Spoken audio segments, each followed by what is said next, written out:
I also want to acknowledge the support for this particular lecture to our colleagues at Becker College, as this is part of the Franklin M. Lowe series.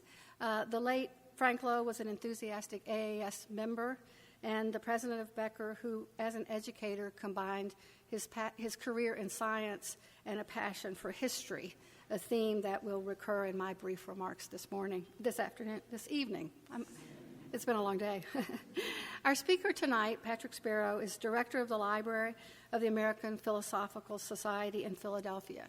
A scholar of early American history, he received his PhD from the University of Pennsylvania in 2009, taught at Williams College, and served as historian at the David Library of the Revolution in Pennsylvania before taking up his post at APS in 2015.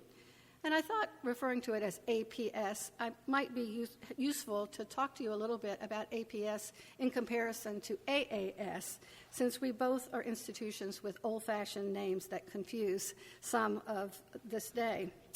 We are both learned societies with elected members who are tops in their respective fields. Founded in 1743, APS is the oldest learned society in America. AAS came along 69 years later. Both were founded by noted printers, APS by Benjamin Franklin and AAS by Isaiah Thomas, who was the leading printer and publisher in America in the generation that followed Franklin.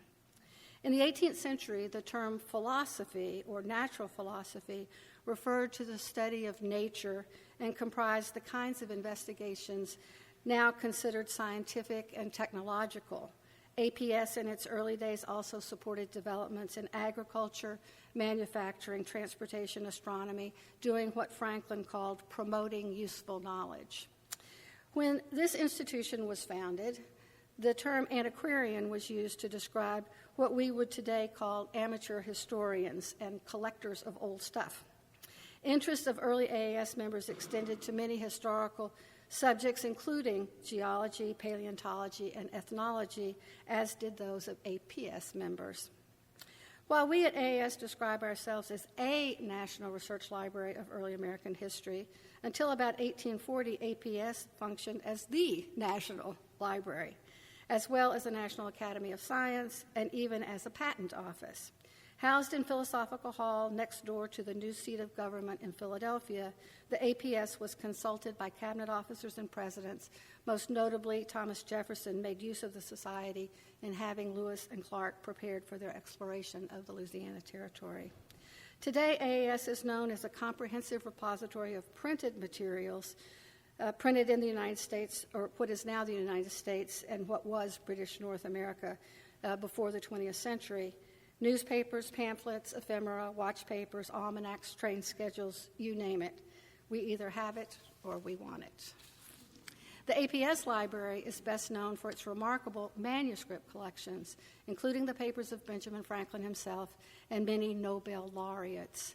Researchers at the library can study the history of science from A to Z, astronomy to zoology, genetics and quantum mechanics, calculus and modern computing. So much in common between AAS and APS. Both are members of the Independent Research Libraries Association, which are great private libraries which are open to the public for research in their respective fields. Thomas Jefferson, who served as president of APS from 1797 to 1815, was elected to membership in AAS in 1814. And during that time of Jefferson's presidency of APS, Isaiah Thomas, who was our president, was elected a member there. And at AAS's meeting in New York last Friday, Patrick Spero was elected a member of the American Antiquarian Society. And here is your letter telling you that. Thank you. Congratulations.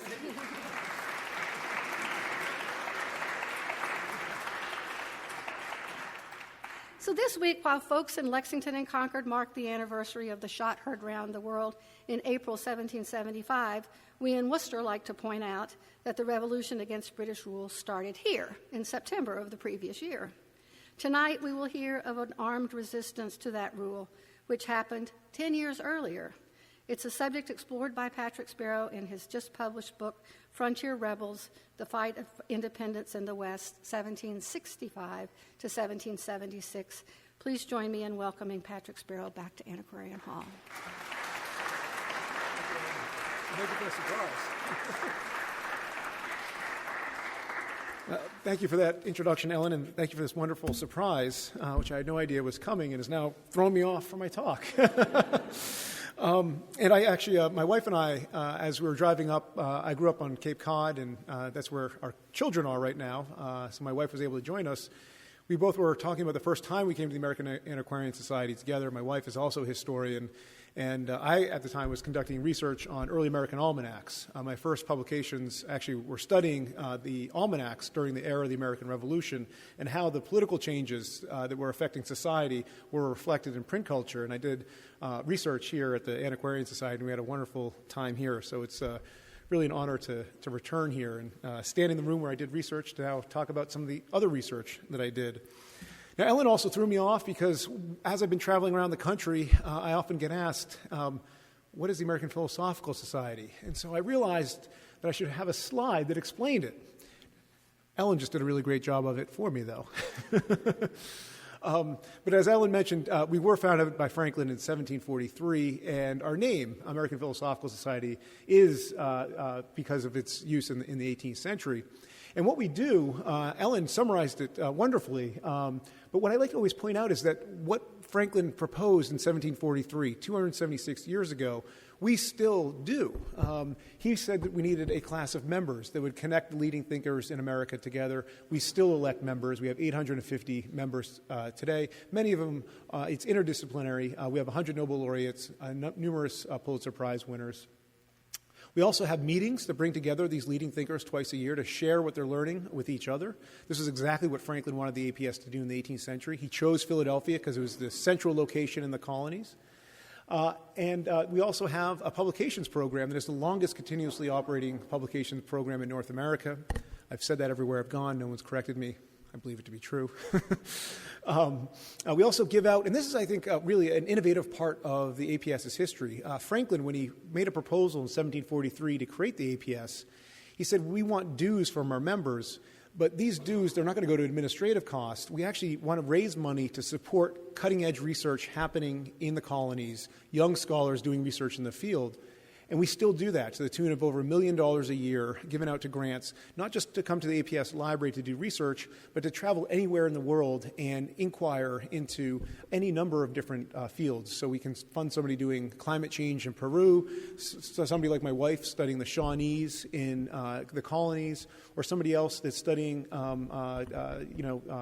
the rainforest in Madagascar. So it's in all different fields we give out fellowships. And then we have, as Ellen mentioned, a library and museum. The library has 13 million pages of manuscripts. The Franklin papers are our really crown jewel from early America. But we also continue to collect. We have the papers of 7 Nobel laureates in our holdings, which I also claim to be the largest of any independent research library in America. No one's corrected me on that front either, so I believe it to be true. But I'm here tonight to talk about my book, which my interest evolved from early American print culture into studying the frontier of North America. And I can talk a little bit later about how that evolution happened. There's a connection to print, I'll let you know. But this is my second book. It's called Frontier Rebels, The Fight for Independence in the American West. And before I talk about this book, I want to actually have a pop quiz. All right? I see some college students in the front. You've inspired me. He knows everything? All right, you're on. Pop quiz for him first, then we'll go to the rest of the audience, okay? So when I say the year 1765 in the coming American Revolution, what event comes to mind? You can use a friend. You could call a friend. Yeah. That's right. If you didn't hear it, it was the Stamp Act. What I want to do briefly is outline what I think is the well-known story of the American Revolution, and then talk about my take on the American Revolution. And the Stamp Act really is a central part of the general story of the coming of the American Revolution, at least the story that I knew as a kid in the textbooks that I read as somebody growing up in Massachusetts, but also then as a college student in Virginia. And that story goes something like this, that the British Empire fought a war for 9 years. It was called the 7 Years' War. And that war began when a young colonel from Virginia named George Washington went out to the forks of the Ohio, where is today Pittsburgh, and confronted the French. And what was at stake at this moment was the control of North America.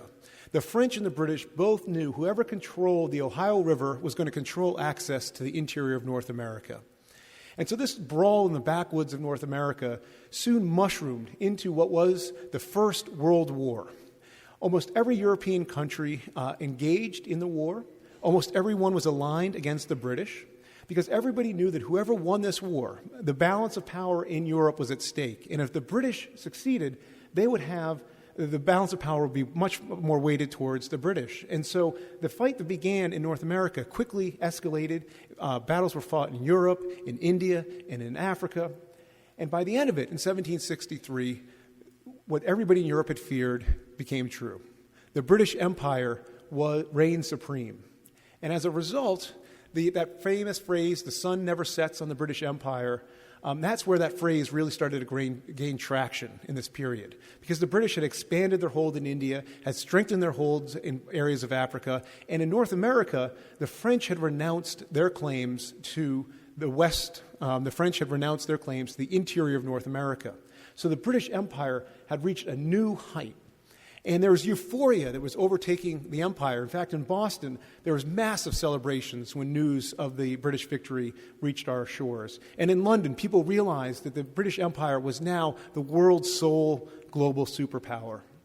But soon, administrators in London began to look at their ledger books and began to realize that to win this battle, they had taken on an enormous amount of debt.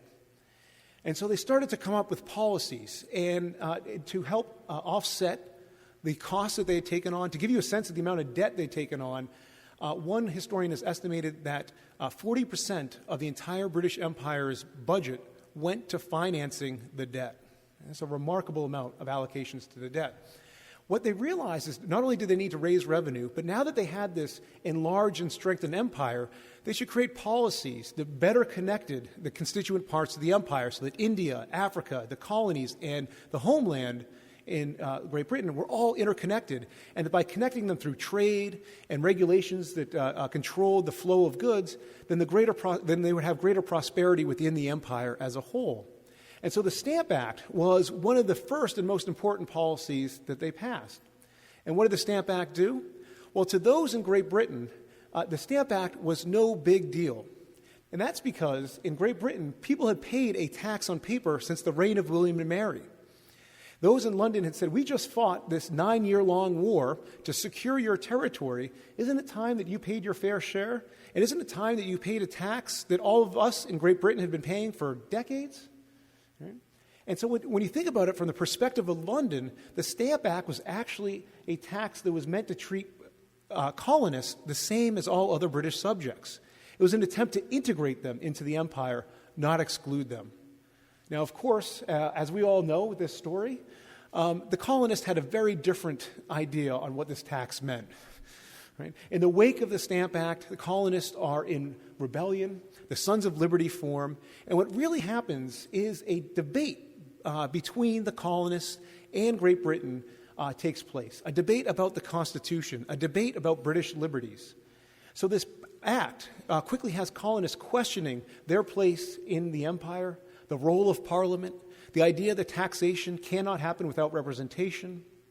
And this quickly escalates. Even though Parliament rescinds the Stamp Act, they then pass the Townsend duties, which is a tariff on goods. So they said, okay, if you don't want a direct tax, those in London said, if you don't want a direct tax, we'll tax some imported goods. And colonists said, well, a tax is a tax, any way you cut it. After that, the British Empire says, well, we can't continue to support having a British army on the frontiers if we're not willing to pay your fair share. So we're going to move the army into the seaports. The colonists say, a standing army in our seaports? The army's to protect us. It should be out on the frontiers. It shouldn't be in our seaports policing us. That's not the proper role of the British Empire. And what does that lead to? A clash in Boston known as the Boston Massacre. What follows the Boston Massacre? The Tea Party. And after the Tea Party are the coercive acts in which Boston's port is shut, and that leads to the First Continental Congress and the Second Continental Congress, which ultimately leads to independence. This is the story of revolution that I knew. In fact, there's a historian named Edmund Morgan who has this great quote that summarizes this history. And he wrote, and this is the quote, if I can remember it correctly, "The Patriots stood bluff in 1776 on the line they had drawn in 1765, meaning the Stamp Act."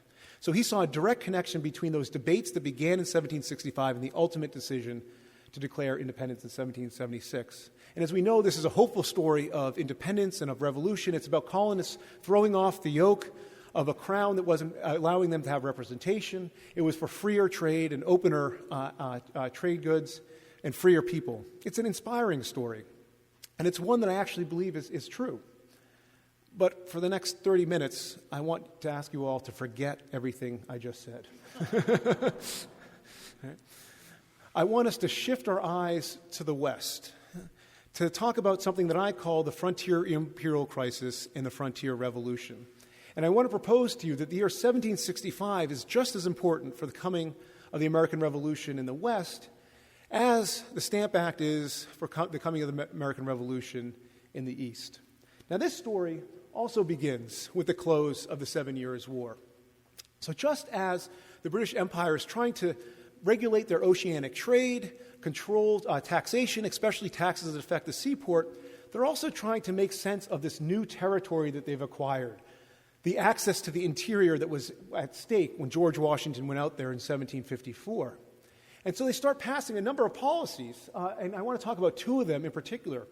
The first is something called the Proclamation of 1763. And the Proclamation did two really important things. The first thing it did was, if you can see this little red pointer, is it drew a line along the Appalachian Mountains. And it said that no colonial settlements can move past the Appalachian Mountains. All colonists are to stay hemmed into the seacoast. Why? Because if you think about that mercantile trading oceanic empire I was talking about, the British Empire realized that they feared that if colonists spread west, they would become less dependent on Great Britain, and that they wanted to create an open road to Indian country so that furs and other goods could be, raw materials could be exported to London, where they were refined and manufactured and then re-exported to the colonies into Europe. The second thing that the proclamation did was it declared that all Native Americans that were partners and allies with the British Empire received the same legal rights as any subject. So if you murdered a Native American, you were liable to British justice. And this, again, was their attempt to create that open road to Indian country. To, as this map actually shows, this is a map from 1768, a British map, and you can see they describe the interior as the lands reserved for the Indians. So they referred to this area as Indian country, and they really saw a line of settlement existing there. Now, the second major policy, they had the Proclamation of 1763, which drew the line and tried to establish a stable boundary and peace with Native Americans. The second policy had to do with the way that they addressed the debt in Indian relations. And they realized that the commander-in-chief of North America at the time was somebody named Jeffrey Amherst, a name familiar to those in Western Massachusetts, who I used to teach at Williams, and I would always joke that probably he was one of the most responsible men for the coming of the American Revolution as anybody else. And the reason why is because the way that he approached Indian diplomacy. Amherst was tasked with managing the transition from war to peace after the French and Indian War, the 7 Years' War. And Amherst, who was getting all this pressure to cut back on expenditures, said, all of this diplomacy that we've had with Native Americans, it costs us a lot of money, and I don't think we need to do it anymore. Now that the French have been vanquished and left North America, then Native Americans, we don't have to worry about Native Americans allying with the French. And so instead of having regular treaties in which we exchanged goods with them, we can cut back on these diplomatic treaties. Now, to Native Americans, diplomatic shows of exchanges of goods and regular holding of treaties were fundamental to their Indian cultural diplomacy. They saw the exchange of goods as symbols. And so if you regularly exchanged goods through treaties, you were renewing and refreshing the alliances. And if you didn't do that regularly, then those alliances would weaken and break and lead to warfare. And so Amherst's policies to Native Americans seemed as if the British Empire was not trying to treat them as partners and allies, but instead was trying to subjugate them. And so if you think about in the West, colonists saw this line as an affront. They said, we just fought this war for 9 years, and we thought we were fighting this war so we could have access to new territory. Now you're telling us we can't go there? And so colonists on the frontiers, just like those in the seaports, were trying to figure out what is this new British Empire and how does it relate to us and what are our views on its policies. So too are Native Americans having the same debate. With the cutback on diplomatic treaties, they started to say, well, what is our relationship to this British Empire? How do they see us? What about our autonomy and our sovereignty? What are the British Empire's intentions? So just as there's these debates that are happening in the seaports that we know so well, so too are those in the West having a same debate over the British Empire. And now things in the West really came to a head in 1763 when Pontiac, a Native American leader, an Ottawa war chief, organizes a pan-Indian movement known today as Pontiac's War. And it begins with a siege in Fort Detroit, and then quickly escalates into a pan-Indian movement in which Native groups allied with Pontiac are launching raids throughout the Ohio country and into Pennsylvania. Now, this is exactly what the British Empire did not want to have happen. The Empire said we could not afford to fight another war. We wanted peace and stability in the West. And the success of Pontiac's movement, initial success, really showed that the British Empire was not prepared to fight a protracted war. And so in the winter of 1764, after a successful offensive into the Ohio country, both the British Empire and Native leaders like Pontiac realized that they actually share, for this moment, a potentially compatible vision for the future of the West. The British Empire wants to recognize Native sovereignty, as this map shows. They want to trade with Native groups in the Ohio. And people like Pontiac realize that they could use the British Empire as a trading partner to get ammunition and other supplies that they need. And so in the winter of 1764, the British Empire appoints somebody named George Croghan in what I think is one of the most audacious, bold diplomatic missions in colonial American history. Croghan was a trader in Pennsylvania who, during the 7 Years' War, became a diplomat. He was a successful Indian trader, and the imperial officials realized that he had the skills to work on diplomacy with Native Americans. And so he was the deputy superintendent of Indian affairs in the region. And his superiors told him, this is the plan that they told him. They said, you are to get 2,000 pounds of trade goods in Philadelphia, head out to Fort Pitt, negotiate a peace treaty with the Delaware and Shawnees there, and then travel down the Ohio River with these new allies in search of Pontiac. Travel into this area of hostility, find Pontiac, and negotiate a temporary peace agreement with him. Now, Croghan, who was a trader, had a couple of other ideas. He thought he knew better than his superiors, which a lot of people do feel. And what he said was, look, I realize that 2,000 pounds is not sufficient for this mission that you've put me on. We need more goods. If I'm to travel down the Ohio River and dole out these presents everywhere where we go, he was supposed to dole out these presents as he went down to reassure Native groups of the British Empire's sincerity for peace. So he decides to create a shell company with his cousin and a group of other prominent Philadelphia merchants, and he raises between 20 and 30,000 pounds of goods for a trading mission and diplomatic mission. So he exceeds his orders by 10 to 15 times. And to give you a sense of how large this trading mission was, he is able to get 5,700 white linen shirts. One historian has estimated that's enough to clothe half the male Indian population in the Ohio country. It's so many shirts that the city of Philadelphia runs out of white linen shirts. And Croghan has to hire a group of women to custom sew these shirts. The total weight of the pack train of goods was 44 tons. Right?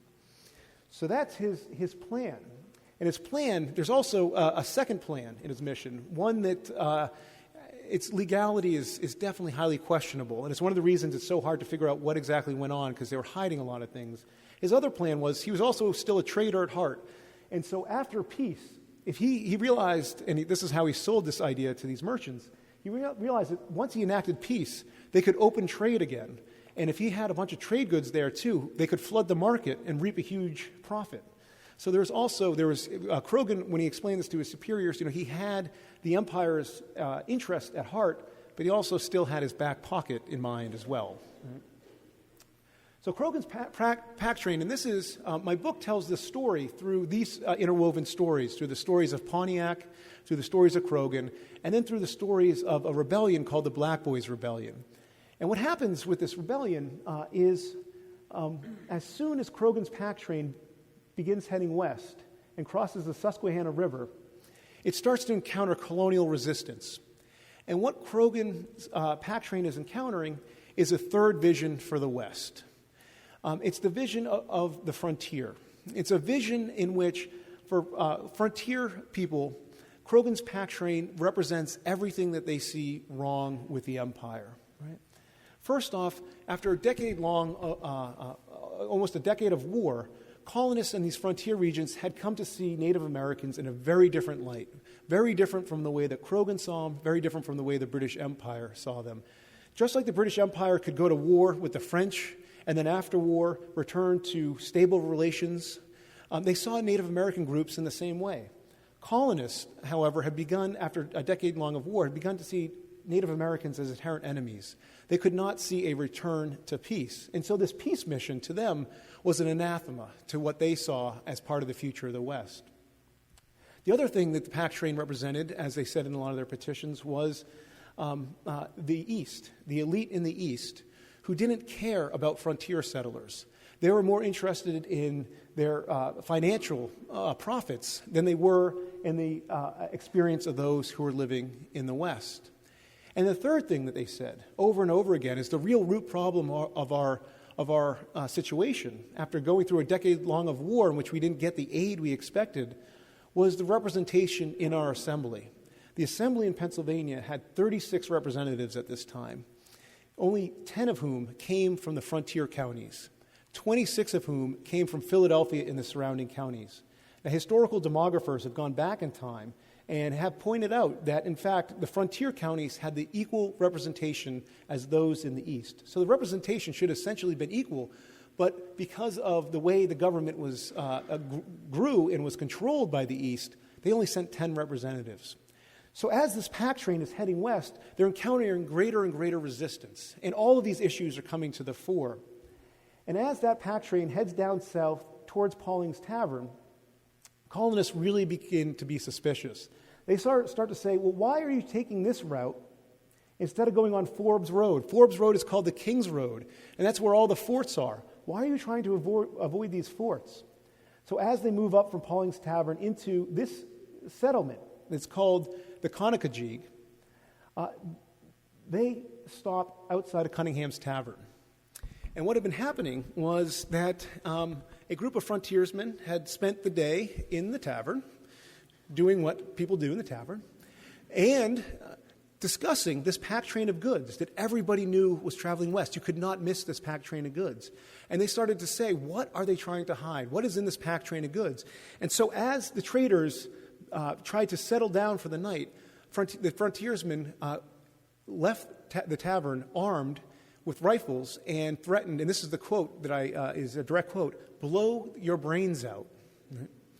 So what ends up happening is the traders decide, okay, if you really need us to get validation, we're going to travel to Fort Loudoun and meet the commandant there. And so a group of frontiersmen and the leader of the pack train go to Fort Loudoun, and the commandant of the fort says, I don't understand why you're avoiding Forbes Road, but to the frontiersmen he says, they have a valid pass. This is a peace mission. You have to let them go on.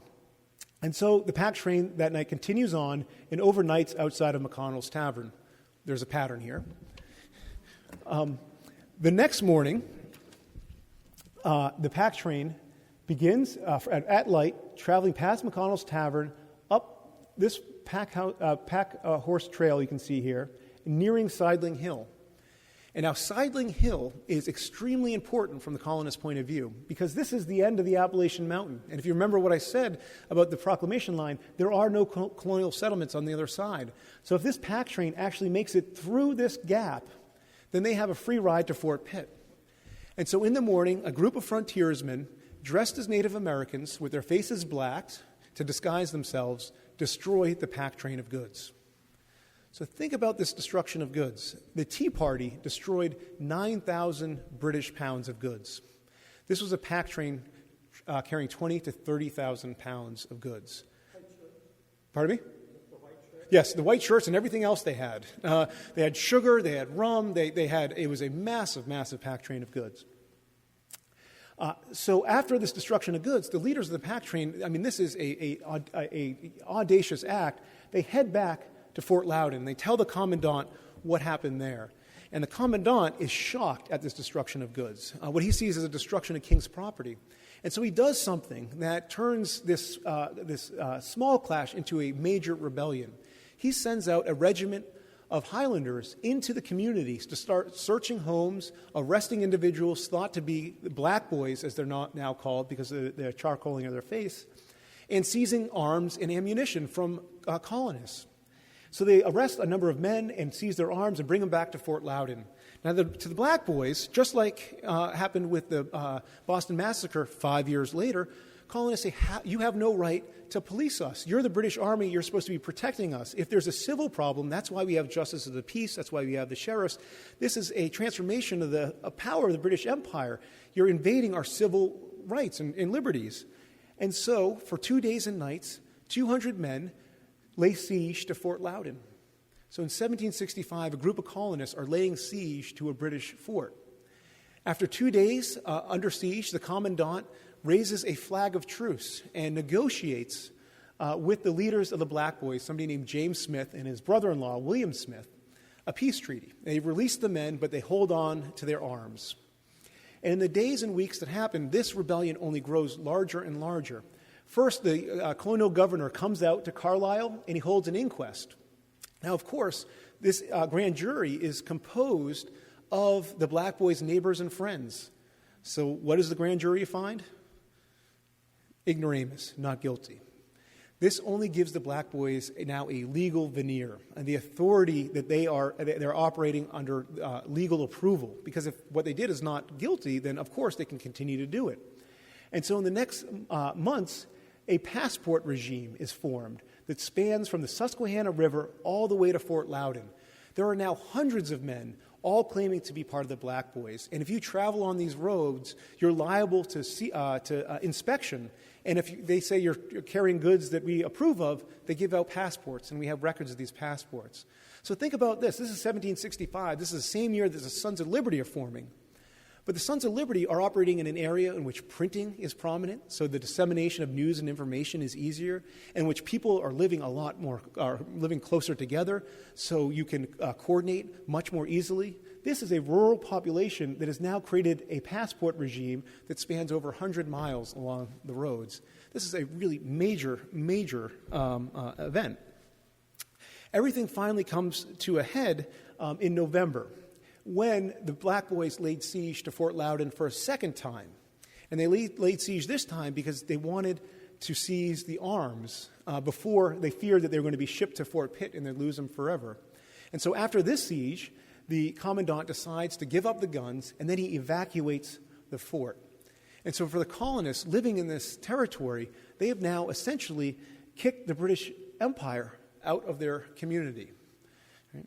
Now, this, as I was saying, is a major political movement. And what I like to point out is just as the Sons of Liberty, while they were rebelling, while they were tearing down the governor's house and other things, they took to print to justify and explain their actions. Now, the Black Boys didn't have access to print, but in these moments of conflict, they had to explain to imperial officials why they were acting the way they were. And when you look at these justifications, you begin to see some of the seeds of revolutionary thinking. What did they argue? First off, they argued for local control. They said that the control in this region should be by colonists and subjects and civilians, not by the British Army. They also said and there's this great quote from William Smith, the Justice of the Peace, who says that the Forbes Road is not the King's Road, it is the People's Road. And that the fort is not the King's fort, it's the People's fort. What's he saying? He's saying you're here that civilian authority supersedes that of the British Empire. He's taking power away from the empire and putting it in the hands of colonists. He's reimagining authority in the empire. I think it's a pretty radical move. And in fact, people at the time began to see it, people outside these areas. This is a letter that comes from the American Philosophical Society Library. It's by somebody named John Ross, who was a friend of Franklin. And he's writing to Franklin about the Black Boys Rebellion. And this is how he explains it to Franklin. We seem at present to have two kinds of government, one on the east side and another on the west side of the province. That to the west is absolutely a republic. A republic. That's what's formed after the Revolution, right?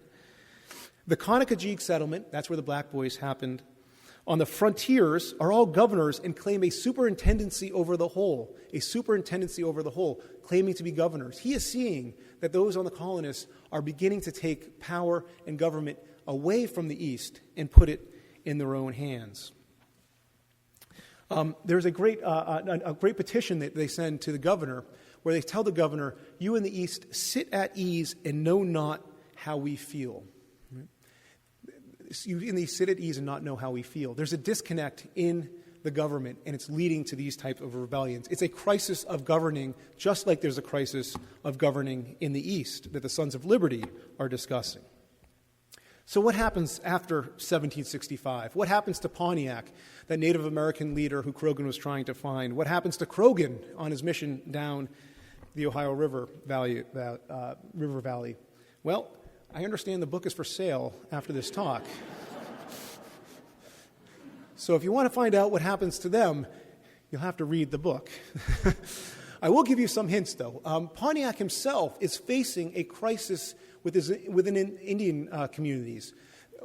Pontiac is seen as an accommodationist, as somebody who's trying to work with the British Empire. There are many Native Americans who distrust the British Empire and feel that the Empire is just intending to subjugate them and that the only proper approach to the Empire is to continue to resist them. So he's facing a challenge to his leadership that Croghan himself walks into as he goes down the Ohio River.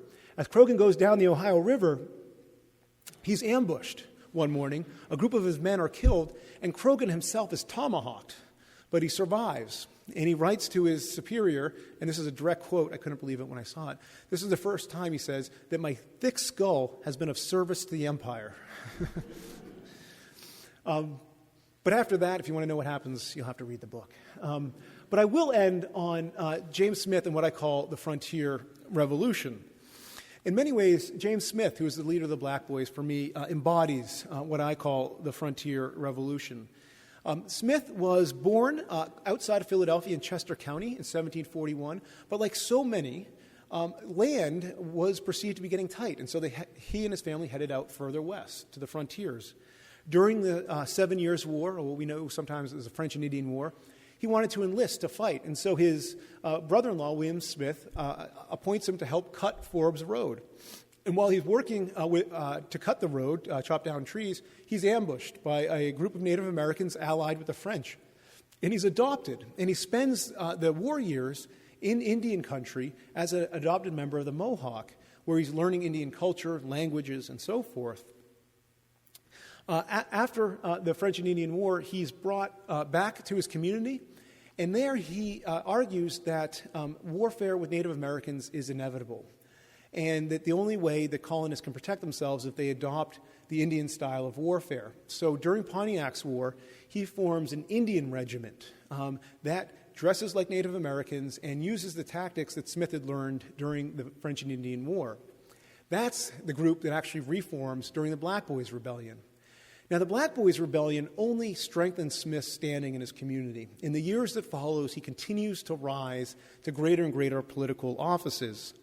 Eventually, he's elected to the revolutionary government that writes a new constitution for the state, It's considered the most radical constitution, and one of the things that it does is give equal representation to all counties, meaning that the frontier counties actually have almost a 2-to-1 greater representation than the East. It inverts that power dynamic that had existed in the colonial era. Smith then enlists in the Continental Army, where he approaches George Washington and tries to convince George Washington to adopt his style of warfare. George does not. Smith gets frustrated. He returns to Fort Pitt, or outside of Fort Pitt, where he forms another militia, and in his own accounts, he exceeds his orders and takes offensive actions into Indian country, even though he was supposed to take only defensive actions. And I think in some ways that is the manifestation of the Black Boys and others who had come to fear Native Americans and really had a racialized view of Native Americans as inherent enemies that could not be considered allies or trusted. Smith continues to move on. After the Revolution, he's one of the first settlers in Kentucky and serves in their first legislature. Finally, in the War of 1812, when he's now in his 80s, he re-enlists and fights in that war. In many ways, I think Smith's life is the fulfillment of what I call the frontier revolution. If you think about the British Empire before the Revolution, in which they were trying to draw a line and keep settlement to the east and maintain peaceful relations with Native Americans, Smith is the embodiment of that frontier mentality. He wants to move west. He cannot trust Native people as partners or allies. He sees warfare with them as inevitable, and he eventually moves in the effort to transform Indian country into part of the United States territory. So I want to end my talk with three thoughts, or actually answers to three questions. These are questions that I get asked all the time, so I've decided to answer them preemptively, which means you all have to ask me harder questions. So the first question I get asked is why don't we know about the Black Boys Rebellion? And I think there are a couple of different reasons for this. The first is sources. The sources for this rebellion exist primarily in manuscript, and they're manuscripts that are scattered throughout North America. They're at the Clements Library, they're at the HSP, they're everywhere. They're in New York. They're not printed materials. And the first histories of the American Revolution really were Eastern-centric. They were written by people that lived in Boston or in Philadelphia, who had access to all these printed materials. And if they had access to manuscripts, they were the manuscripts of the prominent families of the Eastern Seaports. And so history kind of continued to examine these same stories over and over again. So part of the problems is the way that history has been written and looked at. The other reason is I think the issues that are raised on the frontier are very different from those in the East. This isn't a hopeful story of liberation. It's a story that's driven by fear and hatred, and ultimately it's about divisions within colonial society, not about a colony uniting, but about a colony that's divided between East and West, and it's about and it's a story that was hard to write about.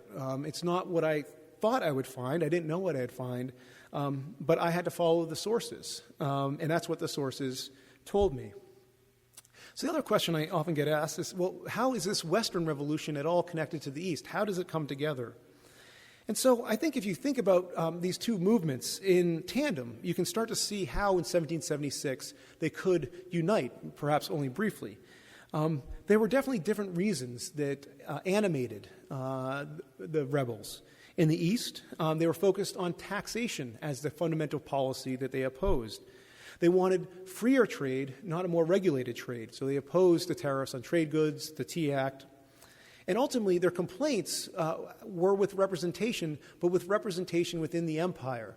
Their complaints were focused on Parliament, not on their colonial legislatures. But their key issue was that there needed to be greater representation. And if you think about the West, the main issue that was driving the West was a fear of Native Americans and a desire for greater defense and a more regulated trade. So a very different policy concerns in the East.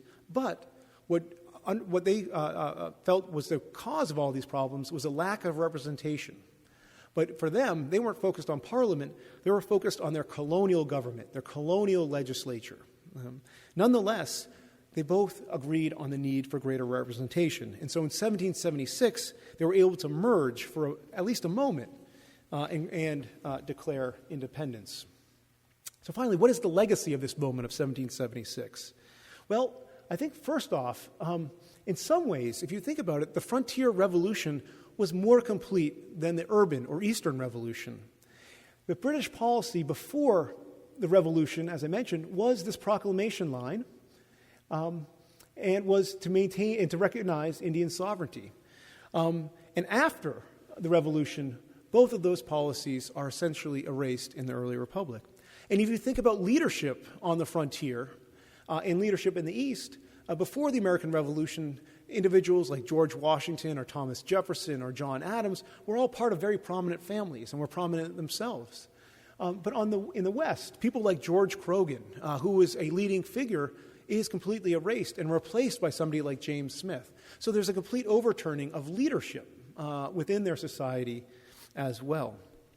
Another key legacy, and it's legacy I'll end on, is the persistence of this frontier culture in our political DNA. There's a great quote from a frontier lawyer named Hugh Henry Breckinridge, who during the early republic writes, North and South are surely going to divide, so he anticipates the Civil War. But he also writes that East and West are going to divide as well. Now, Breckinridge was right about the Civil War, but he wasn't quite right about the division between the East and West. Nonetheless, I think if you think about the history of the early republic, think about Andrew Jackson. In many ways, those tensions between the East and West really were animating politics in the early national period. Jackson was, of course, our first frontier president. And what were his two largest policy accomplishments? The first was the destruction of the Bank of the United States of America. Why did he do it? He said because the Eastern elite were capitalists who didn't care about the frontier, just like the black boys were saying. The second thing he says is we need to enact Native American removal. Why? Because he said there'd be inevitably more Indian wars. And we should proactively remove Native Americans, which is exactly what the black boys and their allies were saying at that time. And so I would suggest that the black boys, their culture persisted in our national political culture, and to some extent, it may still animate our politics today. And to understand how and why we have this part of our political culture in our society still, we need to go back to the Revolution to understand their origins. And that's what my book tries to do. Thank you.